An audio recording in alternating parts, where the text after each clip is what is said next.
more now on the changes approved today for Nebraska high school athletics, with the NSAA Board of Directors voting to allow a way for transgender student athletes to participate on a team with members of the opposite biological sex. There would be an application process which would require them to present evidence they live daily life as a transgender male or female. A committee would then consider a doctor and mental health professional before deciding. Our Brandon Scott joins us again to explain more about the potential change. Brandon?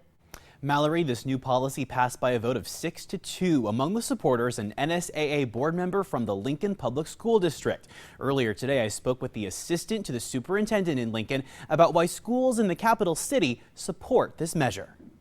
As we try to best serve all of our students, I think school districts are asking for clarity and helping us best serve students.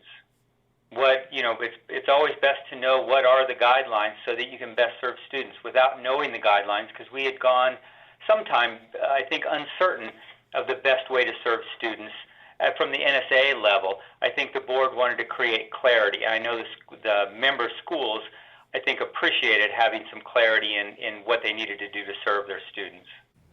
Even though this gives transgender students an avenue to participate more, the ACLU, which has long spoken out on transgender issues, opposes this policy, saying the only hoops that students should be asked to jump through are on the playing field. The policy has numerous barriers to participation for transgender Nebraskans.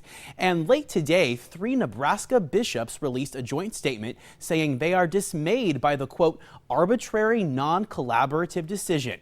Now, this policy isn't set in stone yet. In fact, it could be overturned in April when NSAA representatives vote on an alternative policy where an athlete's sex as marked on their birth certificate would be the only factor in determining which team they should play for. If the birth certificate policy is approved, it would go into effect in August. If it fails, the policy approved today would stand.